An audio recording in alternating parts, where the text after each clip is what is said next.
Tamron 1728 f2.8. Finally got it. This is the Charizard of lenses. It is very, very hard to find. So here we go. The Tamron 1728, probably one of the most requested videos that I keep getting comments at. Can you review the Tamron 1728? What do you think of the Tamron 1728? Hey, do you have the Tamron 1728? Should I buy it? I can answer those questions now because I've got it and I've used it for the past 3 weeks. Done tons of photo, tons of video, shot some astro, did some real estate work, shot some professional video work, tons of photos for myself, Instagram, all kinds of things. So I've used it through a lot. I've formed what I think is a lot of good opinions about this lens, so I'm going to talk to you about them today. Part of the reason the Tamron is so popular, so hard to get hold of, is because it's an f2.8, goes from 17 to 28, and it's only 900 US. In my opinion, the most comparable lens you can compare this to, mostly based on price, is the 1635 f4 from Sony. Now f4, f2.8, $1,350, $900. On paper, this is a better lens and it's cheaper. Now, if you're new to photography and you're not too sure why an f2.8 is better than f4, today's sponsor might actually be able to help you out. So Skillshare is the sponsor of today's video. I'm sure you've heard of Skillshare before. Skillshare is an online learning community for creators. They have over 25,000 courses for you to take online, which is quite a lot. They cover everything from design to how to play the harmonica.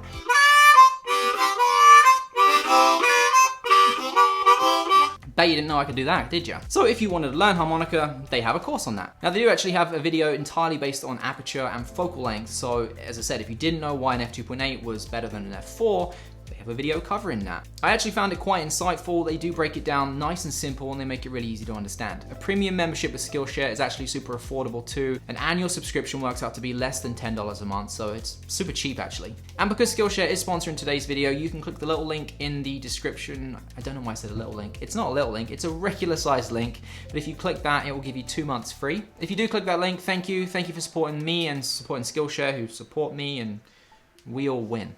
Alright, so let's talk about the Tamron 1728 f2.8. If you're a long-time subscriber to this channel, you know I normally talk about specific things when it comes to lenses, things that are relevant to me and probably a lot of you guys too. Build quality, autofocus for video, of course, sharpness, bokeh, whatever it's called, bokeh. Lots of examples of photos, lots of examples of video, and ultimately, who is this lens for and should you buy it? Now I am gonna do an entire video literally just comparing these two lenses because I think there's a need for that and I don't think it needs to be in this video because I'm gonna go into quite a lot of detail and it's not what I normally do with a lens review. So do expect that coming. But right now, I would say the most comparable option for the 1728 f2.8 is the 1635 f4 from Sony. I owned the 2870 before, and this is nearly exactly the same design in terms of build quality. It's not up there with Sony's 1635, which is really heavy compared to this. This is entirely made of metal, and this is like a soft plastic, and it does mark, I will say that. There's a couple of little marks on this already. It's quite soft, it's smooth, it feels nice, just build quality is not all there compared to the Sony 1635, so something to be aware of. As with the 2870, the zoom and the focus ring is reversed, so your focus ring is actually at the back here. It's really smooth, it does feel nice, it sounds nice too. They did a really good job with that. And the zoom, there's your sound, if you're interested in that. You ASMR people maybe.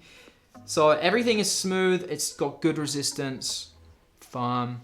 So I do like the focus ring and the zoom. I'm just not a massive fan of the overall build quality of this lens. And nice thing about this is the zoom is all internal. So with the 1635, if you go out to 16, so at its widest, the barrel actually extends. And then when you're at 35, it's compressed. With this, it's all within the lens. So that's actually great for a gimbal because it means you don't need to rebalance it if you're zooming in a lot or anything like that. The rear element is metal, so the part that attaches to the camera is metal itself, and then on the inside here, this is actually plastic. The front of the lens is actually really nice. It's entirely black, very much like Sigma's design of lenses, so like the Sigma 16 and 30mm. They have a very similar design to that. Doesn't have the filter ring size on the front there. It's actually printed somewhere 67mm, so it's actually printed on the side of the lens. So bear that in mind too. Now, obviously, to get the cost down to where they got it at $900, something had to give, and I think the build quality is the biggest thing that they really didn't focus too much on. Ultimately, the optics of this lens and the image quality and the bokeh and sharpness and that kind of thing, that's what you're more concerned about. But if you do take kind of pride and you really like design and build quality and that kind of thing, you're not gonna love this compared to any of Sony's lenses, just because the build quality is not that great. But that's why the price is what it is. The autofocus of this. So if you watched my Tamron 2870 video, you'll know that I had a few issues with the autofocus, specifically in low light, but there was a few issues I had with autofocus, just not locking on, staying locked on, and it was frustrating. Very happy to say I haven't had issues with this, and in all honesty, this is the first non-Sony lens I've used that I can honestly say seems to be just as quick as a Sony lens in terms of autofocus for video. It's very impressive, it's very quick, it's accurate, stays locked on, and I haven't had any issues with it. I'm genuinely impressed. Now, I do own mostly Sony lenses, so for me to say that is actually quite saying something, and if you've been a long-time viewer of this channel, you'll know that. I stand by Sony lenses and their autofocus being the best, like compared to all other brands that make E-mount lenses, and this is definitely up there. So great job, Tamron. You did a really good job with this. Sharpness for this. Gonna be a big thing that a lot of people want. They want a lens that's cheap and sharp. This is that. This is a very, very sharp lens. I have compared it in great detail to the 1635 f4, and I will actually go as far as saying this might be a tiny bit sharper, just a little bit. There's a photo I'm gonna put on the screen now. It might be hard to tell, but if you look at the lines, there is a little tiny bit more definition, a little bit more sharpness in some of the lines compared to the Sony 1635 f4. Now, both these photos were taken on a tripod with a self-timer, exactly the same shutter speed, both f16, so I made it as similar as I could possibly make it. So, really impressed with the sharpness of this. Zooming into someone's eye, really nice. Quite incredible actually. From this image I'm showing you here, zoomed right into that person's eye, it stays sharp, it stays locked on. Really nice. It's a good test that I like to do with taking a photo of a brick wall, just because there's so much texture and detail in a brick wall with all the cement and then the brick on there. So I actually take that photo at f4, which I'll be putting on the screen right now, and then we go up to f8, and then f16, and you will see that it does get progressively sharper as we go up, which you'd expect. But even open wide at f2.8 and even at the lower apertures, it's still really impressive, has a really nice sharpness to it. So if you want a sharp, cheap lens, there you go. It's at least as sharp as the 1635 f4, which I love that sharpness, so you'll be impressed with this. So bokeh, f2.8 versus f4. It's not a huge difference, but for some people it's going to be enough of a difference for them to want this over the f4. It's going to give you that nice background separation that you want, but then you're still going to get that with an f4 if you're really close to your subject anyway. A lot of bokeh is about how you frame up your subjects, how close you are to, or how close the subject is to your lens. So you can play around with different things to get very similar bokeh, but f2.8 versus f4 is going to give you a little bit more creaminess, background separation, background blur. It's going to give you more because it's f2.8 versus f4.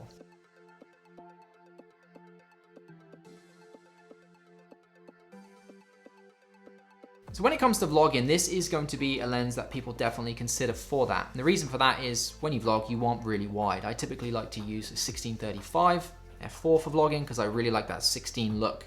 Everything around is nice and wide. You can see what's going on, you can see me, and it's just a nice look. So 17 is going to be very similar to that, a tiny little bit of difference. Now I did test both these lenses out for vlogging, same environment, tried to get it as similar situation as I could, and I'm going to play that for you right now. And this is vlogging at 16mm on the 1635 f4. So with this lens, it does have OIS built into the lens, along with the A7 III's IBIS, should give us a slightly cleaner, smoother image, not cleaner, smoother image than the Tamron does at 17, just because it has both forms of image stabilization built into it. I am using a Polar Pro Peter McKinnon ND filter on here as well, and I think there's going to be vignetting at 16mm. So if you see it in the corners, that's why. So this would be vlogging at 17mm on the Tamron 1728. Obviously we don't have any image stabilization built into the lens, but on the A7 III it has its IBIS itself. So this is how that would look at 17mm. Might be a little bit of shake compared to the Sony, but not a huge amount.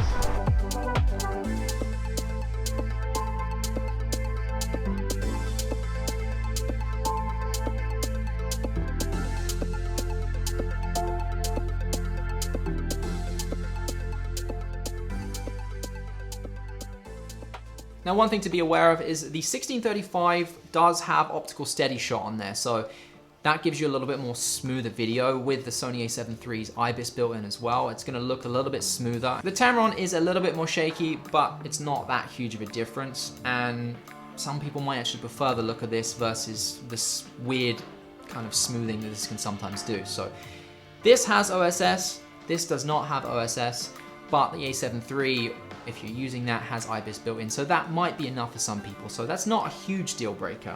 Might be for some people, might not be for others. I'm just here to tell you about it and make you aware of that. Now, something else that for some people is gonna be a big deal and other people it's not. This, obviously, is at its widest 17. This at its widest is 16. You might not think that is a huge amount of difference, but if you're looking for the widest possible image you can get, it might be enough of a deal breaker for you that you need that 16. So if we go back to the photo I showed you earlier, there's a difference there between 16 and 17. A little tiny amount. Look in the corners. You can see that there is definitely more in the frame. Again, I'm just here to make you aware, 16 versus 17 is different. It's not huge, but for some people, it'll be enough to be like, I need the 16. I need that, a little tiny extra bit of width, that wideness. Wideness is width. You need that. Now here's where the biggest issue for some people is gonna be. This only goes to 28. This goes to 35. 28 isn't, like 17 to 28, that's not a big range. You're talking 11 mil. It's not a huge amount. The difference between 16 to 35 is double, more than double actually. So you really have to be aware of that, because if this is gonna be your one carry lens for the day, you're going out for the day, you got one lens on the camera, this isn't gonna be hugely versatile. It's more of a wider lens. If you need to get into something a little bit closer, you can do that and go up to 28, but that might not be enough in some situations. Now you can crop in as well with crop mode, as you're using a full frame camera, and this is a full frame lens, and that can give you even more reach, but then arguably you could do the same with the 35 and go in even further. So the difference between 28 and 35 is quite substantial, and it's not gonna be for everyone. Some people are gonna want the difference between 28 and 35, and they're gonna need it. Some people aren't. Again, something you should be aware of. So this doesn't have as big of a range of zoom as this does. This is going to be a lens that some people consider for astrophotography as well, and it's going to be a great lens for that, just as sharp as the 1635 f4, which I've used for astro many times and works great.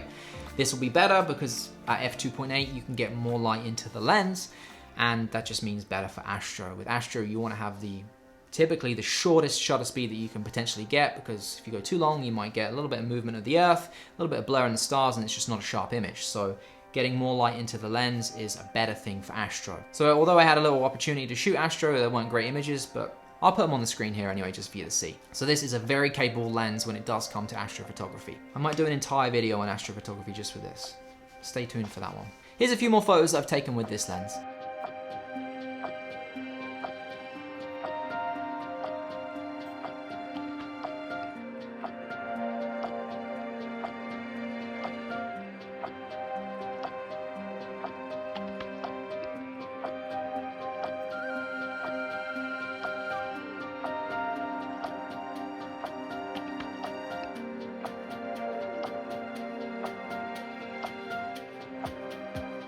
And here's some more video using this lens.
One final little test for you, something that I haven't really seen anywhere else, and it might be something that people think about. If you follow me on Instagram, shameless plug, right there. Then you'll know that I actually did own 2 copies of this lens at one point. Amazon basically listed the lens and I bought it, and then the next day they dropped the price by $130, and if you're not aware, Amazon doesn't price match. The only way to get that money back was to reorder it at the lower price and then return the other one. So there was a brief period of time where I owned both, or 2 copies of this lens, and I figured why not do a little quality control check just to see how the lenses compare. So took a couple of shots, and I'll put them on the screen right now for you pixel peepers, and we'll just let you do your thing for a few seconds.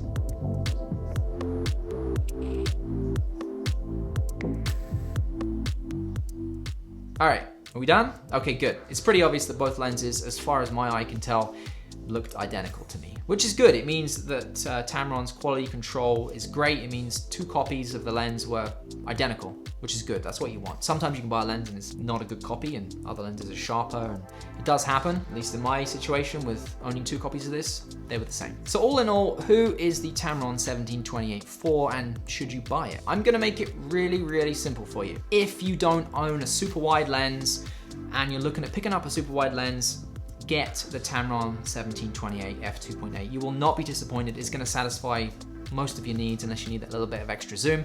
But in terms of a wide lens, for low light, for nice bokeh, sharpness, it's fantastic. Definitely 100% the best value in terms of a super wide that you can buy right now. If you own the Sony 1635 f2.8 GM, you might wanna pick up this lens. Sell your GM, which has a lot of value, buy this lens, and then use that other money to buy another lens or a gimbal or whatever you want to buy if you need something else. I've chatted with quite a few people that have done that and they are very happy, which to me suggests that it's probably as sharp as the f2.8. I don't know, I don't own it, but a lot of people have sold that lens, bought this lens, and are very happy. So because that has such a high value, that GM lens, it might be worth doing. However, the caveat, if you own the 1635 f4, I'm gonna say do not bother selling this lens to pick up the Tamron. There's just not enough difference, and myself, I really like the extra little 1mm. The 16 and the OSS sometimes can come in handy. So I don't see a reason to own both of these lenses, and as I already own this lens, I don't know what I'll end up doing with this lens. One of them's gonna have to give, and I'm kind of leaning towards the Sony as I already own it, and this is a little bit marked up, so it might not sell for as much. So we'll see in the end. This is still a great lens. I just think if you own both these, you don't need to. And if you own this and you're thinking about getting this, there's probably not a lot of point. As I said, I'm gonna be doing a whole video comparing the two. Maybe once I've done that and I've gone into a little bit more detail, I might change my mind. But right now, I think I'll end up keeping the 1635 Sony and maybe sell the Tamron. I don't know, we'll see. Actually, I've got one more test that I just want to do for you. I just need to swap to something right now. So that is the Tamron 17-28, a video that I've been wanting to make for a very long time. It took me a long time to get this lens, and I wanted to try out fully before I made this video. So hopefully this gives you some insights, some good examples, and ultimately lets you decide whether you like this lens or not. And if you were wondering, oh, I wonder how this lens looks for making YouTube videos like this one, then that's why I clicked and swapped to this lens. This is now the Tamron 17-28 at f2.8 at 24mm. So there you go. I'll give you a minute to figure out whether you like it or not. Just kind of wait here for you to make your decision and do your thing. This is the box. In case you wanted to see that too. On the side, it's reflective and nice, and it's a good box. All right, is that long enough for you to make your decision? It is? Okay, good. So there's a link in the description down below if you want to go ahead and click that, and you can buy the lens if you want to. And yeah, so there we go, that's that. On your way out, before you click away, consider clicking the subscribe button down below. And I'll see you guys in the next video. Unless you don't click the subscribe button, and then I guess I probably won't.